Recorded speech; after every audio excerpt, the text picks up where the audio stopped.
Assalamu alaikum everyone. Welcome back to my another lesson with Smart English Center. Dear brothers, friends and students, আমার লেসনগুলো আপনারা অনেক দেখতেছেন, অনেক পরিমাণ কমেন্ট করতেছেন, শেয়ার করতেছেন, অনেক অনেক মতামত জানিয়েছেন। বেশ কিছু মতামতে আমি পেয়েছি টেন্স পড়ানোর জন্য। আপনাদের মতামত অনুযায়ী প্রিয় ভিউয়ার্স আজকে আমি টেন্স পড়াবো। প্রিয় ভিউয়ার্স, করোনার এই দুঃসময় আপনারা ঘরে থাকুন, নিরাপদে থাকুন, বিনা প্রয়োজনে বাইরে যাবেন না। বাইরে যাওয়ার প্রয়োজন হলে অবশ্যই সাথে মাস্ক রাখবেন এবং হ্যান্ড স্যানিটাইজার সাথে রাখবেন। করোনার এই সময়টাকে আপনারা নষ্ট করবেন না, বৃথা যেতে দেবেন না। আপনারা ঘরে বসে কোরআন শিখুন, 5 ওয়াক্ত সালাত আদায় করুন। যারা ইংলিশ স্কিল ডেভেলপ করতে চান তারা ইংলিশ স্কিল ডেভেলপ করুন, ইংলিশ শিখুন। আপনারা কোনো অজুহাত দেবেন না, কোনো অজুহাত দেবেন না যে সব সেন্টার বন্ধ, কোথাও ইংলিশ শেখাচ্ছে না। কোনো অজুহাত দেওয়ার দরকার নেই। আমি আছি, আমি আপনাদেরকে শেখাবো। আপনারা ঘরে বসে ইংরেজি শিখতে পারবেন। বিনিময়ে আপনারা শুধু আমার জন্য দোয়া করবেন, 5 ওয়াক্ত নামাজ পড়বেন। প্রিয় ভিউয়ার্স, আজকে আমরা টেন্স সম্পর্কে জানব। প্রথমে হচ্ছে টেন্স। টেন্স কাকে বলে? টেন্স অর্থ হচ্ছে কাল। ভার্ব বা ক্রিয়া সংঘটিত হওয়ার সময়কে টেন্স বলে। আমরা ইতিপূর্বে ভার্ব সম্পর্কে বিস্তারিত জেনেছি। এখন ভার্ব বা ক্রিয়া সংঘটিত হওয়ার সময়কে আমরা কি বলতেছি? টেন্স। যেমন আমি ক্রিকেট খেলি, আমি ক্রিকেট খেলেছিলাম, আমি ক্রিকেট খেলবো। এখানে 3টা সময় বোঝানো হয়েছে। আমি ক্রিকেট খেলি মানে বর্তমানে আমি ক্রিকেট খেলি, এবং আমি ক্রিকেট খেলেছিলাম মানে অতীতে কোনো একটা সময় খেলেছিলাম, এবং আমি ক্রিকেট খেলবো, এবং ভবিষ্যৎ বোঝাচ্ছে। তার মানে ভার্ব 3টা সময়ে সংগঠিত হতে পারে। এই জন্য আমরা বলতেছি ভার্ব বা ক্রিয়া সংগঠিত হওয়ার সময়কে টেন্স বলে। তাহলে টেন্স 3টা সময়ে হতে পারে। একটা হচ্ছে বর্তমানে কোনো কাজ করা হচ্ছে, অতীতে হয়েছিল, বা ভবিষ্যতে হবে।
প্রিয় ভিউয়ার্স, ভার্ব বা ক্রিয়া সংগঠিত হওয়ার সময় অনুযায়ী টেন্সকে 3 ভাগে ভাগ করা যায়।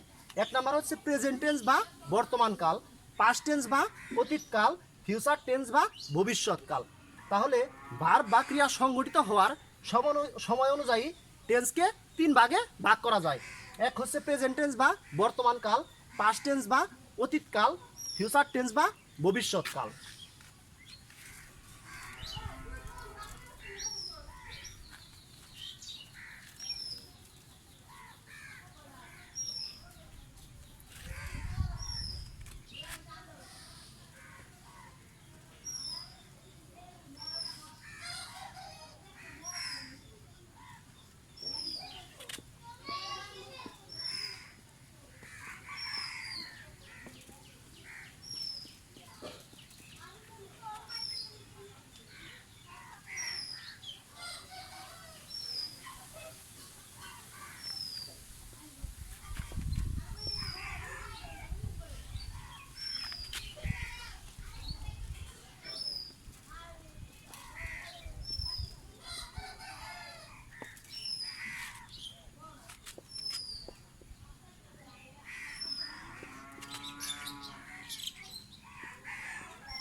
প্রিয় ভিউয়ার্স, প্রেজেন্ট টেন্সকে আবার 4 ভাগে ভাগ করা হয়।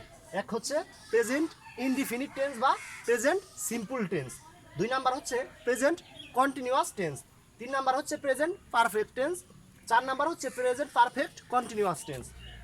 তাহলে প্রেজেন্ট টেন্সকে আবার কি আমরা 4 ভাগে ভাগ করতে পারি। এক হচ্ছে present indefinite tense, present continuous tense, present perfect tense, present perfect continuous tense.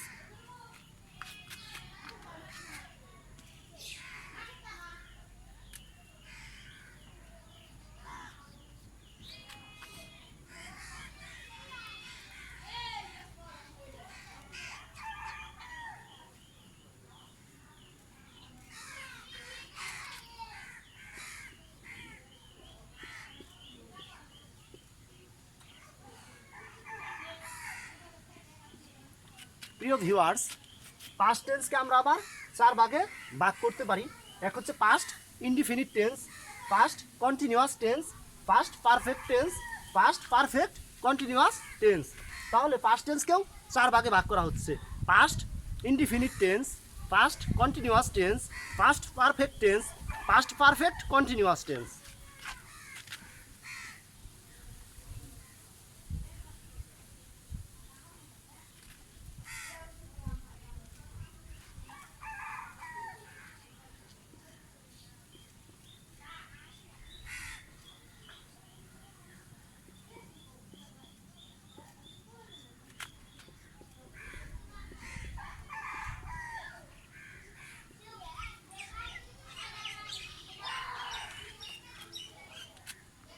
Future টেন্সকে আবার ঠিক 4 ভাগে ভাগ করা হচ্ছে। এক হচ্ছে future indefinite tense, future continuous tense, future perfect tense, future perfect continuous tense.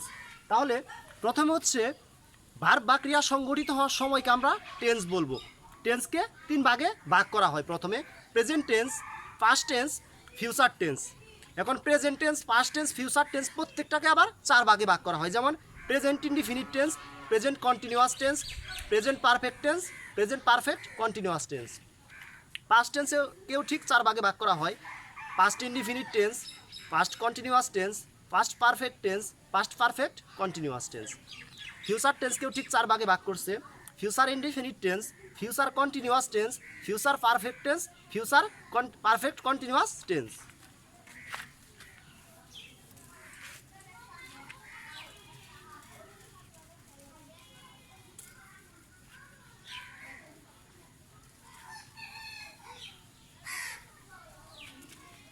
Dear brothers, friends and students, এখন আমি প্রত্যেক প্রকার টেন্সকে বিস্তারিতভাবে আলোচনা করব, যাতে টেন্স নিয়ে আপনাদের আর কোনো ধরনের প্রবলেম না হয়।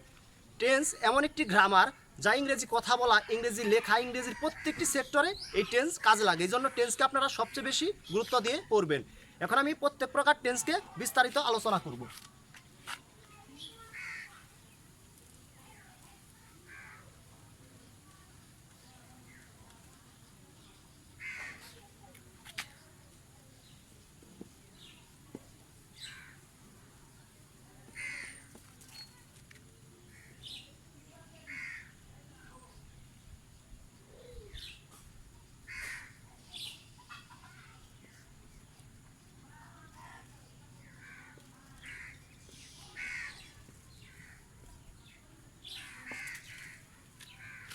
প্রিয় ভিউয়ার্স, আপনারা জানেন প্রত্যেকটি ভার্বের 3টা ফর্ম। যেমন প্রেজেন্ট বা V1, পাস্ট বা V2, পাস্ট পার্টিসিপল বা V3। ভার্বের 3টা ফর্মকে কনজুগেশন অফ ভার্ব বলে। আপনাদের ভার্বের 3টা ফর্ম জানা খুবই জরুরি।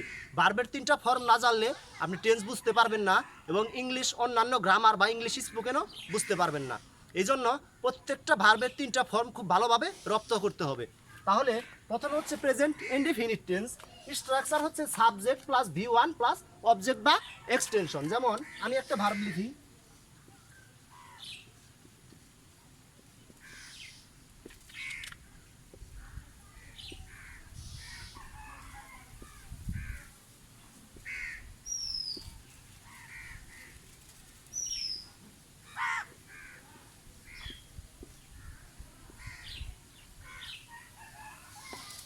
যেমন আই ইট রাইস। আই হচ্ছে সাবজেক্ট, ইট হচ্ছে ভার্বের 1 নাম্বার ফর্ম, অবজেক্ট বা এক্সটেনশন হচ্ছে রাইস। আবার he does the work, he হচ্ছে সাবজেক্ট, ডাজ হচ্ছে ভার্বের 1 নাম্বার ফর্ম এবং দ্য ওয়ার্ক হচ্ছে অবজেক্ট বা extension. You go to school, you হচ্ছে সাবজেক্ট, গো হচ্ছে ভার্ব, টু স্কুল হচ্ছে অবজেক্ট বা এক্সটেনশন। তাহলে প্রেজেন্ট ইনডিফিনিট টেন্সের স্ট্রাকচারটা আপনারা খুব ভালোভাবে মনে রাখবেন। সাবজেক্ট প্লাস হচ্ছে V1 প্লাস হচ্ছে অবজেক্ট বা এক্সটেনশন। আপনারা প্রত্যেকটা টেন্সের স্ট্রাকচার মনে রাখবেন। স্ট্রাকচার মনে রাখলে আপনাদের টেন্স একদম ক্লিয়ার হয়ে যাবে। ওই তেস তেসি ইয়াস ইয়াসে এইভাবে টেন্স পড়তে গেলে আপনার কঠিন মনে হবে এবং সারা জীবনেও মনে রাখতে পারবেন না। এই জন্য একদম সহজ পদ্ধতিতে আপনি টেন্স মনে রাখবেন। প্রথমে সাবজেক্ট V1 প্লাস হচ্ছে অবজেক্ট বা এক্সটেনশন।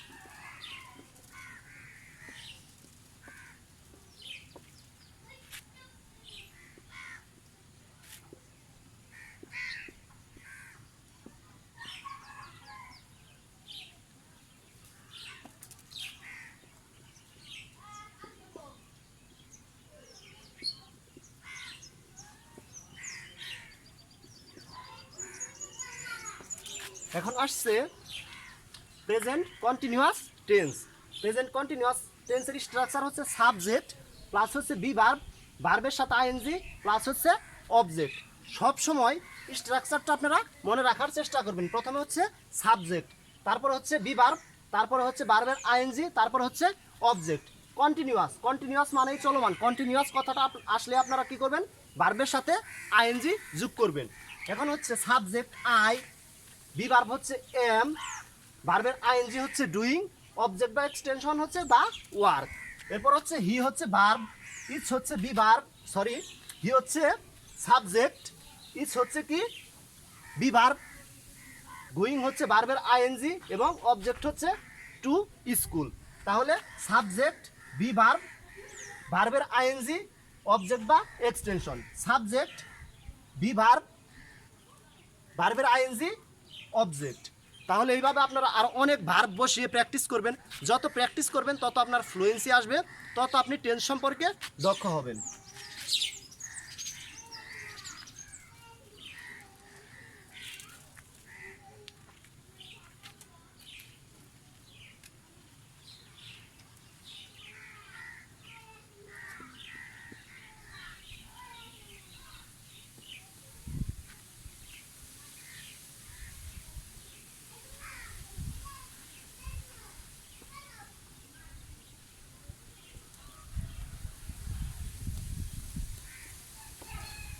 প্রিয় ভিউয়ার্স, এরপর আমরা আসতেছি কি present perfect tense. Present perfect টেন্সের স্ট্রাকচারটা আপনারা প্রথমেই দেখে নিন। সাবজেক্ট হ্যাভ অথবা হ্যাজ, V3 অবজেক্ট। তাহলে হচ্ছে প্রথমে সাবজেক্ট, সাবজেক্টের পরে কি হবে, হ্যাভ অথবা হ্যাজ হবে।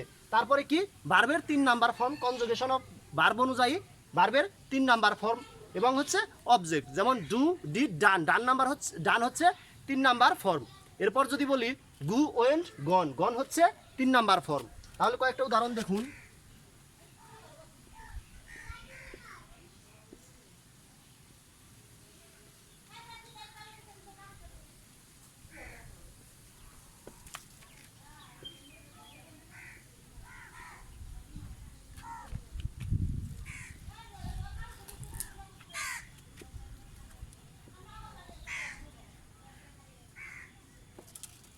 তাহলে প্রথমে হচ্ছে সাবজেক্ট হ্যাভ অথবা হ্যাজ, তারপর হচ্ছে V3, তারপর হচ্ছে object. I have done the work, I হচ্ছে সাবজেক্ট, তারপর হচ্ছে হ্যাভ, ডান হচ্ছে 3 নাম্বার ফর্ম, তারপর অবজেক্ট হচ্ছে দ্য ওয়ার্ক। এরপর হচ্ছে হি সাবজেক্ট, হ্যাজ, এরপর হচ্ছে ভার্বের 3 নাম্বার ফর্ম প্লাস হচ্ছে অবজেক্ট। এই জন্য প্রত্যেকটা ভার্বের 3টা ফর্ম জানা সবচেয়ে বেশি জরুরি।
প্রিয় ভিউয়ার্স, এখন দেখেন প্রেজেন্ট পারফেক্ট কন্টিনিউয়াস টেন্স।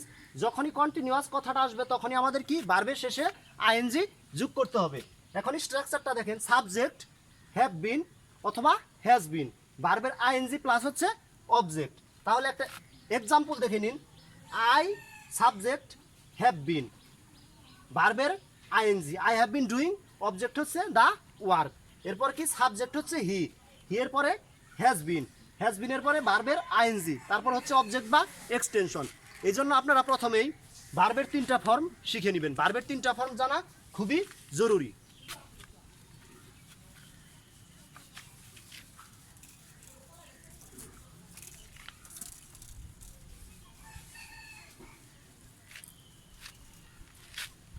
প্রিয় ভিউয়ার্স, আশা করি আমার টেন্স ক্লাসটি আপনাদের অনেক ভালো লাগবে। যদি ভালো লেগে থাকে তাহলে আমার চ্যানেলটি অবশ্যই সাবস্ক্রাইব করবেন এবং পাশে থাকা বেল আইকনটিতে ক্লিক করবেন। আর এই করোনার দুঃসময় আপনারা সবসময় রুমে থাকবেন, 5 ওয়াক্ত নামাজ পড়বেন, কোরআন শিখবেন এবং যারা ইংলিশ ডেভেলপ করতে চান তারা আমার ইংলিশ ক্লাসগুলো দেখবেন এবং ইংলিশ প্র্যাকটিস করবেন। আশা করি আপনাদের ফ্লুয়েন্সি অনেক বৃদ্ধি পাবে এবং ইংলিশের দক্ষতা অনেক বৃদ্ধি পাবে। এই জন্য আপনারা আমার জন্য শুধু দোয়া করবেন এবং 5 ওয়াক্ত নামাজ পড়বেন। আল্লাহ হাফেজ।